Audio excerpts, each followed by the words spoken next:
Tomato ತುಂಬಿಕೊಂಡು tomato load ಮಾಡಿಕೊಂಡು ಛತ್ತೀಸ್ಗಢ ಅಂದ್ರೆ ರಾಯ್ಪುರ್ಗೆ ಹೋಗ್ತಾ ಇದೀವಿ. ನನ್ನ ಜೊತೆ ಯಾರು ಬರ್ತಿದ್ದಾರೆ ಅಂದ್ರೆ ನಮ್ಮ ಸುಜಿತಾ. ನೋಡ್ಬೋದು, ತುಂಬಾ ದಿನಗಳಾದ್ಮೇಲೆ, ತುಂಬಾ ಟ್ರಿಪ್ಗಳಾದ್ಮೇಲೆ ಇವನ್ನ ಜೊತೆಲಿ ಕರ್ಕೊಂಡು ಹೋಗ್ತಾ ಇದ್ದೀನಿ ನಾನು. ಇಲ್ಲ ಮಲಗಿಸ್ಬಿಡೋದು.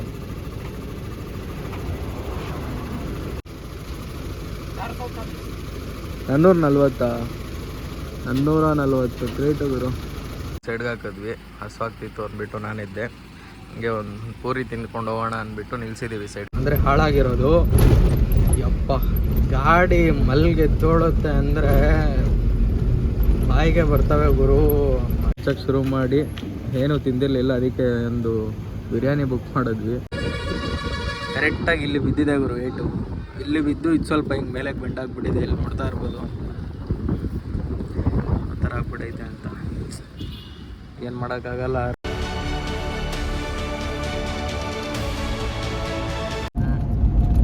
Hi, hello guys, welcome to TVC truck vlogs. ನಾವೀಗ ಎಲ್ಲಿದ್ದೀವಿ, ಏನು ಲೋಡ್ ಮಾಡ್ತಾ ಇದ್ದೀವಿ, ಎಲ್ಲಿಗೆ ಹೋಗ್ತಾ ಇದ್ದೀವಿ ಅಂದರೆ, ನಾವು ಟೊಮೆಟೊ ತುಂಬಿಕೊಂಡು ಟೊಮೆಟೊ ಲೋಡ್ ಮಾಡಿಕೊಂಡು ಛತ್ತೀಸ್ಗಢ ಅಂದರೆ ರಾಯ್ಪುರ್ಗೆ ಹೋಗ್ತಾ ಇದ್ದೀವಿ. ರಾಯ್ಪುರ್ ಅಂದರೆ ಆಲ್ಮೋಸ್ಟ್ ಎಲ್ರಿಗೂ ಗೊತ್ತೇ ಇರುತ್ತೆ, ಛತ್ತೀಸ್ಗಢ ಅಂತ. ಅಲ್ಲಿಗೆ ಹೋಗ್ತಾ ಇದ್ದೀವಿ ನಾವಿವಾಗ. ನಾವು ಲೋಡಿಂಗ್ ಬಂದು ಕೋಲಾರ ಆಗಿದ್ದು. ಲೋಡಿಂಗ್ಗೆ ಹೋಗೋಕ್ಕಾಗಲಿಲ್ಲ. ನಾನು ಬೆಳಗ್ಗೆ ನನಗೆ ಲೋಡ್ ಆಗಿದ್ದೇ ಗೊತ್ತಿಲ್ಲ, ಗಾಡಿ ಲೋಡ್ಗೆ ಹೋಗಿದೆ ಅಂತ. ಗಾಡಿಗೆ ಹೋಗಿ ಬಂದು ಮಲಗಿಬಿಟ್ಟಿದ್ದೆ. ನಮ್ಮ ಚಂದ್ರ ಅಷ್ಟರಲ್ಲಿ ನೋಡಿರ್ಬೋದು, ಹಳೆ ಲಾಕ್ಸಲ್ಲೆಲ್ಲ ನಮ್ಮ ದೇವ ಅಂದ್ಬಿಟ್ಟು, ಕಟಾರಿ ದೇವ, ಲೋಡಿಂಗ್ ಹೋಗಿ ಲೋಡ್ ಮಾಡಿಕೊಂಡು ಬಂದು ಪಾಪ ಗಾಡಿ ಕೊಟ್ಟರು. ಇವಾಗ ನಾವು ಬಾಗೇಪಲ್ಲಿ ಟೋಲ್ ಬಿಟ್ಟು ಹೋಗ್ತಾ ಇದ್ದೀವಿ, ಡೀಸೆಲ್ ಫುಲ್ ಟ್ಯಾಂಕ್ ಮಾಡಿಸ್ಕೊಂಡು. ಈಗ ತಾನೇ ಒಂದು ಟೀ ಕುಡ್ಕೊಂಡು ಇವಾಗ ಲಾಗ್ ಶುರು ಮಾಡ್ತಾ ಇದ್ದೀನಿ. ನಾನ್ ಸ್ಟಾಪ್ ಹೊಡಿತಾ ಇರೋದಷ್ಟೇ. ನಮಗೆ ಟೈಮಿಂಗ್ ಬಂದು ನಾಳಿದ್ದು ಅಂದರೆ ಇವತ್ತು ಡೇಟ್ ಬಂದು 3ನೇ ತಾರೀಕು. 5ನೇ ತಾರೀಕು ಬೆಳಿಗ್ಗೆ 12 ಗಂಟೆ 1 ಗಂಟೆ ಅಷ್ಟರಲ್ಲಿ ಹೋಗಬೇಕು ಅಂತ ಬರೆದಿದ್ದಾರೆ ಸ್ಲಿಪ್ಪಲ್ಲಿ. ನೋಡೋಣ ಎಷ್ಟೊತ್ತಿಗೆ ಆಗುತ್ತೋ ಎಷ್ಟೊತ್ತಾಯ್ತು. ಅಂದರೆ ಒಂದು 2-3 ಅವರು ಇನ್ನೂ ಲೇಟ್ ಆದರೂ ಏನು ಪರವಾಗಿಲ್ಲ ಅನ್ಕೋತೀನಿ, ಗೊತ್ತಿಲ್ಲ ನಮಗೂ. ಇವಾಗ ನಾವು ಯಾವ ರೂಟಲ್ಲಿ ಹೋಗ್ತೀವಿ ಅಂದರೆ ಹೈದ್ರಾಬಾದಿಂದ ಕರೀಂನಗರಿಂದ ಹಂಗೆ ಚಂದ್ರಪುರ ತೋರಿಸ್ತೀನಿ ರೂಟು ಯಾವ ಥರ ಹೋಗ್ತಾ ಇದ್ದೀವಿ ಅಂದ್ಬಿಟ್ಟು. ಇವಾಗ ಬಂದು ನಾವು ಬಾಗೇಪಲ್ಲಿ ಬಿಟ್ಟು ಹೈದ್ರಾಬಾದ್ ಕಡೆ ಹೋಗ್ತಾ ಇದ್ದೀವಿ. ನೋಡ್ಬೋದು ನೀವು.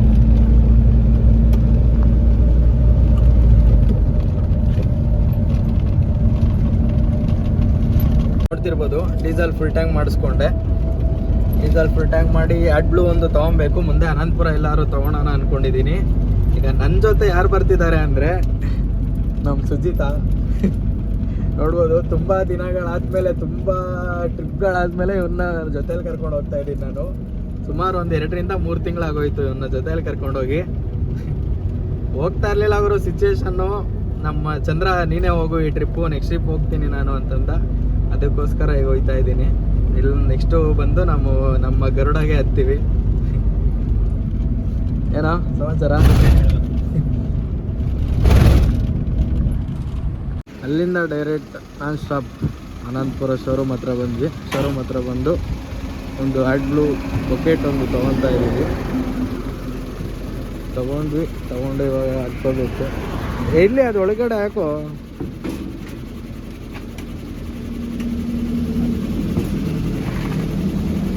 ಯಾಕೆ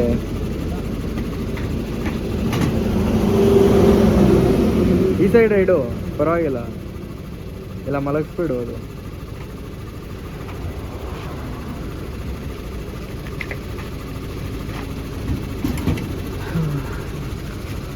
ಲೋಡ್ ತೋರಿಸಿಲ್ಲ, ಲೋಡ್ ನೋಡ್ಬೋದು. ಎಲ್ಲ ಒಂದೇ ಕಲರ್ ಪೇಟು, ನಮ್ದಲ್ಲ ಅವ್ರದ್ದೇ, ಮಂದಿಯವ್ರದ್ದು. ಎಷ್ಟು ಕ್ರೇಟ್ ಹೊಡೆದಿರೋದು? 440 ಕ್ರೇಟು ಗುರು. 12 ಟನ್ ಬಂದಿದೆ. ಇಲ್ಲಿಂದ ಹೋಗೋಣ ಬನ್ರಿ, ಟೈಮ್ ವೇಸ್ಟ್ ಮಾಡಬಾರ್ದು ಜಾಸ್ತಿ. ಸಿಗ್ತಾನೆ ಸೈಡ್ಗಾಗಿ. ಎಲ್ಲಿ ಶಾದ್ನಗರ್ ಟೋಲ್ ಅಲ್ಲ, ಕೊತ್ಕೋಟೆ ಹೋಗಿ ಕರೆಕ್ಟಲ್ಲ. ಇನ್ನೂ ಹೈದ್ರಾಬಾದ್ ಕಿಲೋಮೀಟರ್ ಇರೋವಾಗ ಒಂದು ಟೋಲ್ ಸಿಗುತ್ತೆ, ಕೊತ್ಕೋಟ ಹತ್ತತ್ರ. ಆ ಟೋಲ್ ಹತ್ರ ನಿದ್ದೆ ಬಂದಂಗಾಯಿತು. ಟೋಲ್ ಪಾಸ್ ನಮ್ಮ ಸುಜಿತನ ಕೊಟ್ಟು ಈಗ ಮಲಗ್ತಾ ಇದ್ದೀನಿ. ನಮ್ಮ ಸುಜಿತ ಓಡಿಸ್ತಾನೆ ಗಾಡಿ. ಸ್ಕ್ರೀನ್ ಬೇರೆ ಹಾಕ್ಸಿದೀವಿ ಗುರು. ಇದು ಈ ರಂಬಲ್ ಸ್ಟ್ರಿಪ್ಸ್ ಹತ್ರ ಜಂಪ್ ಆಗುತ್ತೆ ಅಂದರೆ ಯಾಕೆ ಹೇಳ್ತೀರಾ, ಈ ಡ್ಯಾಶ್ ಬೋರ್ಡ್ ಈ ಶೇಪ್ ಮಾತ್ರನೇ ಜಾಸ್ತಿ ಶೇಕ್ ಆಗುತ್ತೆ ಬೆನ್ಸ್ಗಳಲ್ಲಿ. ಕ್ಯಾಮ್ರಾ ಅಂತೂ ಒಂದು 2-3 ಸರಿ ಕಟ್ ಆಗಿರ್ಬೋದು. ಅದನ್ನು ಫೆವಿಕ್ವಿಕ್ ಹಾಕಿ ಏನೇನೋ ಮಾಡಿ ಮೆತ್ತಿ ಸಾಕಾಗ್ಬಿಡೈತೆ. ಇಲ್ಲಿಂದ ನಮ್ಮ ಸುಜಿತ ಪ್ರಯಾಣ ನಡೆಸ್ತಾನೆ. ನಾವು ಸ್ವಲ್ಪ ಹೊತ್ತು ಮಲಿಕೊಂಡು ಎದ್ದೋಳೋಣ. ಎಲ್ಲರೂ ಟಿಫನ್ಗೆ ಹಾಕಿ ಎಬ್ಬರಿಸು. ಆಮೇಲೆ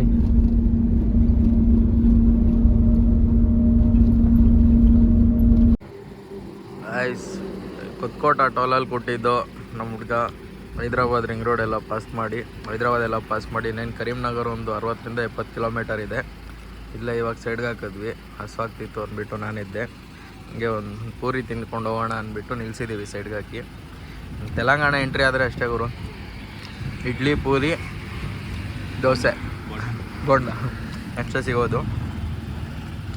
ಆಂಧ್ರದಲ್ಲಾದರೂ ಮಿಲ್ಸ್ಗಳು ಸಿಗುತ್ತೆ, ತೆಲಂಗಾಣದಲ್ಲಿ ಕಡಿಮೆ ಸಿಗೋದು. ತಿನ್ಕೊಂಡು ಸೀದಾ ಪಾಸ್ ಆಗೋದು ಗುರು. ನಾವು ಇವಾಗ ಬಂದು ಇನ್ನೂ ತೆಲಂಗಾಣದಲ್ಲೇ ಹೋಗ್ತಾ ಇದ್ದೀವಿ. ಮುಂದೆ ಆಸಿಫಾಬಾದ್ ಅಂತ ಬೋರ್ಡ್ ನೋಡ್ಬೋದು. 32 ಕಿಲೋಮೀಟ್ರ್ ಇದೆ ಇನ್ನು. ನಾವಿವಾಗ ತೆಲಂಗಾಣ ಬಿಟ್ಟಿದ ತಕ್ಷಣ ಹಂಗೆ ಮಹಾರಾಷ್ಟ್ರ ಎಂಟರ್ ಆಯ್ತೀವಿ. ಮಹಾರಾಷ್ಟ್ರ ಎಂಟರ್ ಆದರೆ ಬಾರ್ಡ್ರ್ ಸಿಗುತ್ತೆ. ನಾವು ಹಿಂಗೆ ಇದೆ ಸ್ಟ್ರೈಟ್ ರೋಡಲ್ಲಿ ಹೋದರೆ ನಾವು, ಬಟ್ ಬಾರ್ಡ್ರ್ ತಪ್ಪಿಸಿ ಹೋಗಬೇಕು. ಪಾಸಿಂಗ್ ಇರೋದು, ಬಟ್ ಎಲ್ಲರೂ ಗಾಡಿಗಳು ಇದೆ ಓಡಾಡೋದು ರಾಯ್ಪುರ್ಗೆ. ಸೇಮ್ ನಿಮಗೆ ತೆಲಂಗಾಣ ನಿಮಗೆ ಮುಗಿಯೋವರೆಗೂ ಇದೇ ಥರ 4 ಲೈನ್ ಹೈವೇನೇ ಸಿಗುತ್ತೆ. ಒಂದೇ ರೋಡು ಕರೀಂನಗರಿಂದ ಹೈದ್ರಾಬಾದಿಂದನೂ ಇದೇ ಥರ ಇರುತ್ತೆ ರೋಡು. ಮುಂದೆ ಮಹಾರಾಷ್ಟ್ರ ಎಂಟ್ರಿ ಆದಮೇಲೆ ರೋಡ್ ಸ್ವಲ್ಪ ಹಾಳಾಗಿದೆ ಅಂತ ಅಂದರು. ಆ ರೋಡಲ್ಲಿ ನಾನು ಹೋಗಿಲ್ಲ, ತೋರಿಸ್ತೀನಿ ಬನ್ನಿ ಯಾವ್ಯಾವ ಥರ ಇರುತ್ತೆ ಅಂದ್ಬಿಟ್ಟು. ಇನ್ನು 15 ಕಿಲೋಮೀಟರ್ ಹೋಗಿ ನಾವು ಮುಂದೆ ರೈಟ್ಗೆ ಎತ್ಕೊಬೇಕು. ಗಾಡಿ ಇವಾಗ ನಾನು ಎತ್ಕೊಂಡಿದ್ದೀನಿ. ಇಷ್ಟೊತ್ತು AC ಹಾಕ್ಕೊಂಡು ಓಡಿಸ್ಕೊಂಡು ಬಂದ್ವಿ. ಈಗ AC ಏನೋ ಆಯಿತು, ಬರ್ಕೆ ಆಯ್ತಿಲ್ಲ, ಸಖತ್ ಬಿಸಿ ಆಗ್ತಿದ್ದು. ಅದಕ್ಕೆ ಗ್ಲಾಸ್ ಎಲ್ಲ ಓಪನ್ ಮಾಡಿಕೊಂಡು ಓಡಿಸ್ತಾ ಇದ್ದೀವಿ. ನಮ್ಮ ಹುಡುಗ ಹಿಂದೆ ಕೂತ್ಕೊಂಡು ನಿದ್ದೆ ಮಾಡಬೇಕು ಅಂತ ಕಾಯ್ತಾವನೆ. ಶಿಫ್ಟ್ ಆದ್ವಿ ಇವಾಗ. ಪಾಪ ಹೈದ್ರಾಬಾದಿಂದ ಹೊತ್ಕೋಟೆಯಿಂದ ಓಡಿಸ್ಕೊಟ್ಟಿದ್ದಾನೆ ಇಲ್ಲಿಗೆ. ಇಲ್ಲಿಂದ ಓಡಿಸ್ಕೊಳ್ಳೋಣ ನಾವೇನು ಮಕ್ಕಳು ಇನ್ನೇನು.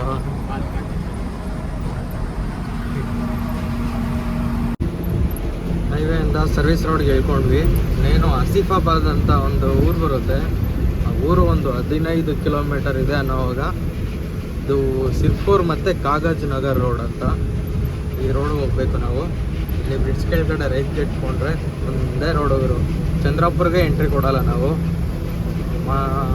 ಮಹಾರಾಷ್ಟ್ರಗೆ ಎಂಟ್ರಿಗೆ ಹೋಗ್ಬಿಡ್ತೀವಿ ಇವಾಗ.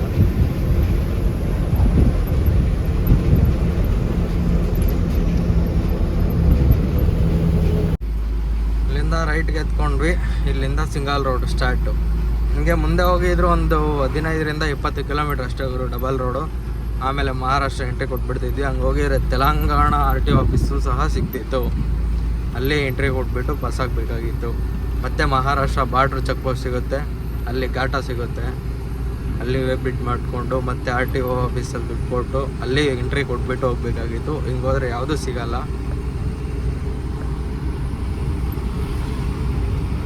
ಬನ್ನಿ, ಇದೇ ರೋಡಲ್ಲ ಇನ್ನು ನಮ್ಮ ಪಯಣ. ಇಲ್ಲಿ ಬ್ರಿಡ್ಜ್ ಒಂದು ಕನ್ಸ್ಟ್ರಕ್ಷನ್ ನಡೀತಾ ಇದೆ. ಇದ್ರ ಪಕ್ಕ ಒಂದು ಡಿವರ್ಷನ್ ಥರ ಬಿಟ್ಟಿದ್ದಾರೆ. ಇನ್ನು ಅದು ಬ್ರಿಡ್ಜು ಪೂರ್ತಿ ಮಾಡಿಲ್ಲ, ಏನು ಮಾಡ್ತಾರೋ ಎಲ್ಲ ನಿಲ್ಲಿಸ್ಬಿಟ್ಟಿದಂಗಿದ್ದಾರೆ. ಈ ರೋಡಲ್ಲಂತೂ ಭಾರಿ ಹುಷಾರಾಗಿ ಬರಬೇಕು ಇವರು. ಅಂದರೆ ಹಳ್ಳಗಳು ಅಂಥ ಹಳ್ಳಗಳೇನಿಲ್ಲ, ಬಟ್ ಮಳೆ ಬಂದರೆ ಯಾವ ಹಳ್ಳದಲ್ಲಿ ಬೀಳ್ತೀವಿ, ಹೆಂಗಿದೆ ರೋಡು ಅಂದ್ಬಿಟ್ಟು ಗೊತ್ತಾಗಲ್ಲ ಅಷ್ಟೇ. ಸ್ವಲ್ಪ ಹುಷಾರಾಗಿ ಬರಬೇಕು. ಇದೊಂದು 2 ಕಿಲೋಮೀಟ್ರ್ ಅಂದ್ಕೊಳ್ರಿ. 2 ಕಿಲೋಮೀಟ್ರ್ ಸ್ವಲ್ಪ ಹುಷಾರಾಗಿ ಬಂದರೆ ನೋಡ್ರಿ. ಮತ್ತೆ ಟಾರ್ ರೋಡು. ಎಲ್ಲ ಫಾರೆಸ್ಟಲ್ಲೇ ಜರ್ನಿ ಮಾಡ್ತೀವಿ ರೋಡ. ಈ ಕಡೆ ಎಲ್ಲ ಆಲ್ಮೋಸ್ಟ್ ಅಲ್ಲೆಲ್ಲ ಫುಲ್ ಫಾರೆಸ್ಟ್ ಇವರು. ನಮ್ಮ ಜರ್ನಿ ಎಲ್ಲ ಫಾರೆಸ್ಟಲ್ಲೇ ಇರುತ್ತೆ. ಹೀಗೆ ಸೀದಾ ಹೋದರೆ ಗಡ್ಚಿರೋಲಿ ಅನ್ನೋ ಒಂದು ಊರು ಸಿಗುತ್ತೆ. ಆ ಊರಲ್ಲಿ ಸರ್ಕಲಲ್ಲಿ ಸ್ಟ್ರೈಟ್ ಹೋಗೋದು, ಒಂದೇ ರೋಡು. ಮಳೆ ಬೇರೆ ಬಿದ್ದು ನಿಂತೋಗಿತ್ತು, ಮತ್ತೆ ಬಿಸಿಲು ಬರ್ತಾ ಇದೆ.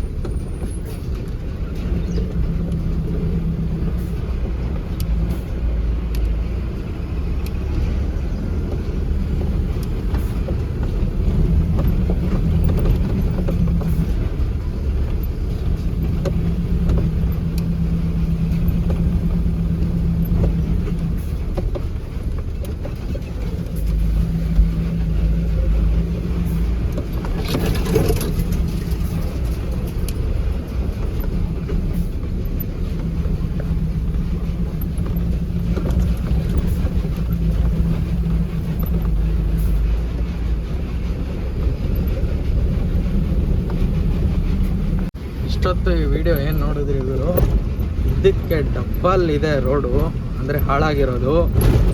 ಯಪ್ಪ, ಗಾಡಿ ಮಲ್ಗೆದ್ದೋಳುತ್ತೆ ಅಂದರೆ ಬಾಯಿಗೆ ಬರ್ತವೆ ಗುರು, ಹಂಗಿದೆ ರೋಡು. ಇವಾಗ ಮಹಾರಾಷ್ಟ್ರ ಎಂಟ್ರಿ ಆಗ್ಬಿಟ್ವಿ. ಇದು ಮಹಾರಾಷ್ಟ್ರ ಎಂಟ್ರಿ ಈಗ ತಾನೆ. ಮಹಾರಾಷ್ಟ್ರ ಎಂಟ್ರಿ ಆದಮೇಲೆ ನೋಡ್ರಿ ರೋಡ್ ಯಾವ ಥರ ಕಾಣಿಸ್ತಾ ಇದೆ ಅಂತ.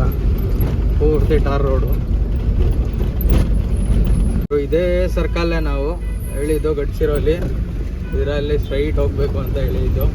ಸ್ಟ್ರೈಟಾಗಿ ಬರ್ತಾ ಇದೀವಿ. ಸೈಡ್ ಹೋಗ್ರಮ್ಮ.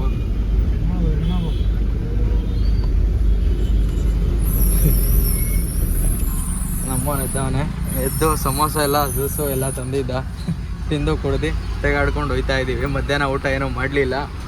ಮುಂದೆ ಹೋಗ್ತಾ ಎಲ್ಲಾದರೂ ಮಾಡ್ಕೊಬೇಕು. First diesel ಹೊಡಿಸ್ಬೇಕು.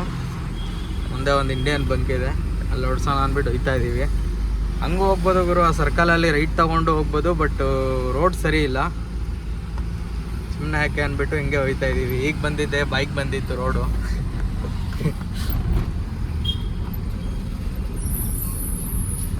ಈಗ ತಾನೇ ಗಡ್ಚಿರೋಲಿಯಲ್ಲಿ ಫುಲ್ ಟ್ಯಾಂಕ್ ಡೀಸೆಲ್ ಹಾಕ್ಸ್ಕೊಂಡು ಇಂಡಿಯನಲ್ಲಿ ನಮ್ಮ ಸುಜಿತನ ಗಾಡಿ ಕೊಟ್ಟಿದ್ದೀನಿ.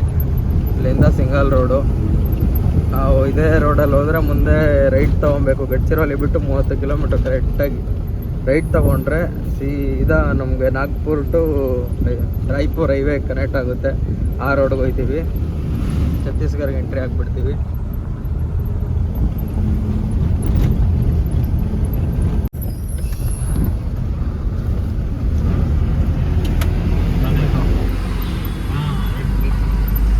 ದೇವಸ್ಥಾನ ಆಯ್ತಲ್ಲ,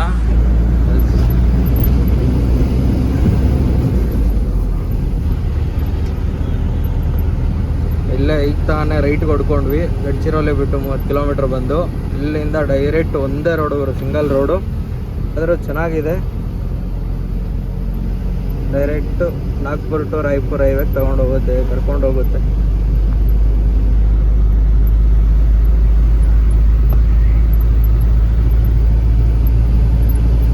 ಛತ್ತೀಸ್ಗಢ ಎಂಟ್ರಿ ಆಗಿಬಿಟ್ವಿ. ರಾಯ್ಪುರ್ ಬಂದು ನಮಗಿನ್ನ ಒಂದು 100 ಕಿಲೋಮೀಟರ್ ಇದೆ. ಎಂಟ್ರಿ ಆಗಿದ ತಕ್ಷಣ ರೋಡ್ ಸಖತ್ತಾಗಿತ್ತು ಗುರು. ಆಮೇಲೆ ಬರ್ತಾ ಬರ್ತಾ ರೋಡು ಮಾಮೂಲಿ ಕಚ್ಚಡ ಆಗೋಗ್ಬಿಡ್ತು. ಸಖತ್ ಬೇಜಾರಾಗೋಗ್ತಾ ಇದೆ. ಇವತ್ತೆಲ್ಲ ಇದೇ ಥರ ರೋಡ್ಗಳಲ್ಲೇ ಜರ್ನಿ ಮಾಡಿ ನಮ್ಮ ಗಾಡಿ ಎಷ್ಟು ಬೇಕು ಅಂತ ಇದೆಯೋ ನಾವು ಅದಕ್ಕೆ ಡಬಲ್ ಬೇಕು ಅಂತ ಇದ್ದೀವಿ. ಅಯ್ಯೋ, ಏನು ಜೀವನ ಗುರು ಈ ರೋಡ್ಗಳಲ್ಲಿ. ಮುಂದೆ ಇನ್ನೊಂದು ಎಷ್ಟು ಕಿಲೋಮೀಟ್ರಾ ಅಲ್ಲ, ಇದು ರಾಜನ್ಗಾವ್ ಏನೆಲ್ಲ ಒಂದು 10 ಕಿಲೋಮೀಟರು. ರಾಜನ್ಗಾವ್ ಸೇರ್ಕೋತೀವಿ, ಹೈವೇ ಹತ್ತೀವಿ, ಆಮೇಲೆ ನಾನ್ ಸ್ಟಾಪು. ಪಾರ್ಟಿ ನೋಡಿದ್ರೆ 12 ಗಂಟೆಗೆ ಬರೋಕ್ಕೆ ಹೇಳ್ತಿದ್ದಾರೆ. ನಮಗೆ ಇಲ್ಲಿ ಲೊಕೇಶನ್ನೇ 1 ಗಂಟೆಗೆ ತೋರಿಸ್ತಾ ಇದೆ. ನೋಡೋಣ ಬಂದು ಎಷ್ಟೊತ್ತಾದರೆ ಅಷ್ಟೊತ್ತು ಹೋಗೋದು. ಇನ್ನು ಅವ್ರು ಹೇಳಿ ಟೈಮ್ಗೆ ಹೋಗೋಕ್ಕಾಗಲ್ಲ, ಇನ್ನೇನೇ ಮಾಡಿದ್ರು ನೋಡೋಣ. ಬರ್ತಾ ತುಂಬ ಲೇಟ್ ಆಗಿಬಿಡ್ತು ಅಂದ್ಬಿಟ್ಟು ಫೋನ್ ಮೇಲೆ ಫೋನ್ ಮಾಡ್ತಾಯಿದ್ರು. ಅದಕ್ಕೆ ನಾನ್ ಸ್ಟಾಪ್ ಮಾರ್ಕೆಟ್ಗೆ ಬಂದುಬಿಟ್ವಿ. ಮಾರ್ಕೆಟಿಗೆ ಬಂದು ವೀಡಿಯೋ ಮಾಡ್ತಿದ್ದೀನಿ. ಈಗ ತಾನೇ ಡೆಲಿವರಿ ಬಾಯ್ ಹೋಗ್ತಾ ಇದ್ದಾನೆ. ಹಗ್ಗ ಟಾರ್ಪಲ್ ಬಿಚ್ಚಕ್ಕೆ ಶುರು ಮಾಡಿ ಏನೂ ತಿಂದಿರಲಿಲ್ಲ, ಅದಕ್ಕೆ ಒಂದು ಬಿರಿಯಾನಿ ಬುಕ್ ಮಾಡಿದ್ವಿ. ಈಗ ಬಂದಿದೆ. ಹಗ್ಗ ಟಾರ್ಪಲ್ ಬಿಚ್ಚೋಕ್ಕೂ ಅಷ್ಟಲ್ಲಿ ಅದು ಬಂತು. ಅನ್ಲೋಡಿಂಗು ಹುಡುಗನೂ ಬಂದಿದ್ದಾನೆ. ಇವ್ರಿಗೆ ಅಂತೆ ಮಾಲು. ಈಗ ಆರಾಮಾಗಿ ಬಿರಿಯಾನಿ ತಿನ್ಕೊಂಡು ಮಲ್ಗೋದಷ್ಟೇ ನಮ್ಮ ಕೆಲಸ. ಗಾಡಿ ಇನ್ನೂ ರನ್ನಿಂಗಲ್ಲೇ ಇದೆ, ಗಾಡಿನೂ ಆಫ್ ಮಾಡಿಲ್ಲ. ತಿನ್ಕೊಂಡು ಮಲ್ಗೋಣ ಇವಾಗ ಸ್ವಲ್ಪ.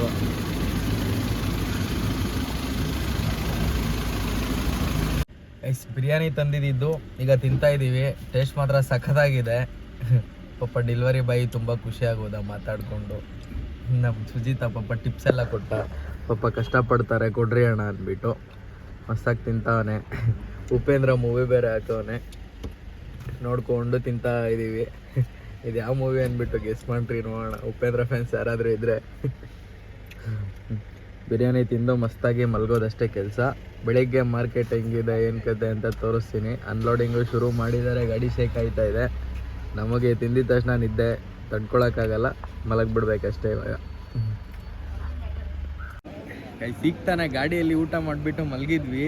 ಮಳೆ ಬಂತು ಅಂದ್ಬಿಟ್ಟು ಕರೆಕ್ಟಾಗಿ 2 ಸೆಕೆಂಡ್ಗೆಲ್ಲ ಓಡ್ ಬಂದು ನೋಡ್ರಿ ಗಾಡಿ ಮೇಲೆ ಎಲ್ಲ ಟಾರ್ಪಲ್ಗಳು ಹಾಕಕ್ಕೆ ಶುರು ಮಾಡಿಬಿಟ್ಟಿದ್ದಾರೆ. ಟಾರ್ಪಲ್ಗಳು ಹಾಕಕ್ಕೆ ಶುರು ಮಾಡಿದ್ದೆ ಮಳೆನೇ ನಿಂತೋಗ್ಬಿಡ್ತು. ಪಾಪ ಅವನು ಹುಡುಗನೂ ಬಂದು ಎಬ್ಬರಿಸಿ ಅವನು ಟಾರ್ಪಲ್ ಹಾಕ್ರಿ ಅಂದ್ಬಿಟ್ಟು ಬಂದು ಹೆಲ್ಪ್ ಮಾಡಕ್ಕೆ ಬಂದ. So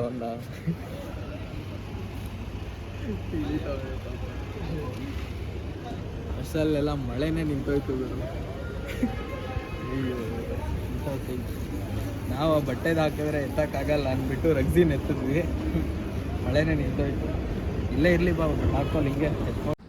hi hello guys, good morning.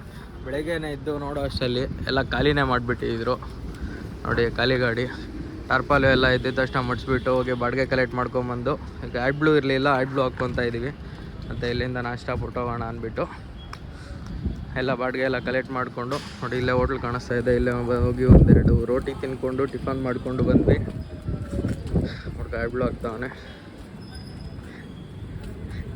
Stand ಒಂದು ಮಾಡಿಸ್ಬೇಕು ಗುರು ಇದಕ್ಕೆ ಹೋಗಿ, ಸರ್ ನೆನಪೇ ಆಗಲ್ಲ. ಇದೊಂದು ಮಾಡಿಸಿದ್ವಿ ಆ್ಯಡ್ ಬ್ಲೂ ಹಾಕ್ಕೊಳ್ಳೋಕ್ಕೆ. 3-4 ಬಕೆಟ್ ಇಟ್ಕೊಂಬಂದಿದ್ರಲ್ಲಿ ಮಸ್ತಾಗಿ. ಗಾಡಿ ಅಂತೂ ಸಖತ್ ಗಲೀಜಾಗಿ ಹೋಗ್ಬಿಟ್ಟೈತೆ. ಬರ್ತಾ ಸರ್ವಿಸ್ ಮಾಡಿಸ್ಕೊಂಬಂದಿದ್ದು.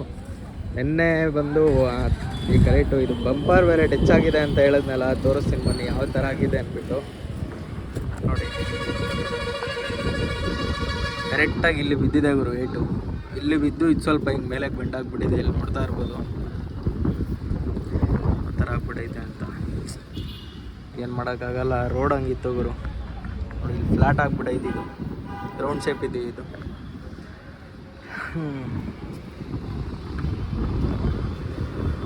ಗಾಡಿ ನೋಡ್ರಿ ರಾತ್ರಿ ಯಾವ ಥರ ನಿಲ್ಸಿದ್ರು, ಮೋರಿ ಮೇಲೆ ಹಚ್ಚಿದ್ದಾರೆ. ಬರ್ತಾರೆ ಹೆಂಗೆ ಅಂತ ಏನು ಮಾಡೋಕ್ಕಾಗುತ್ತೆ ಗುರು. ರೋಡ್ ಆ ಥರ ಇತ್ತು. ಇವಾಗ ಹೋಗ್ತಾ ರೋಡಲ್ಲಿ ಹೋಗಲ್ಲ, ಬೇರೆ ರೂಟಲ್ಲಿ ಹೋಗ್ತಾ ಹೇಳ್ತೀನಿ ಬನ್ನಿ. ಫಸ್ಟ್ ಇಲ್ಲಿಂದ ಬಿಡಬೇಕು. ಲೋಡ್ ಬಂದು ಇವತ್ತು ಮಾಡಲ್ಲ, ನಾಳೆ ಮಾಡ್ತೀವಿ. ಏನು ಲೋಡ್ ಮಾಡ್ತೀವಿ ಅಂತ ಹೋಗ್ತಾ ಹೇಳ್ತೀನಿ ಬನ್ನಿ.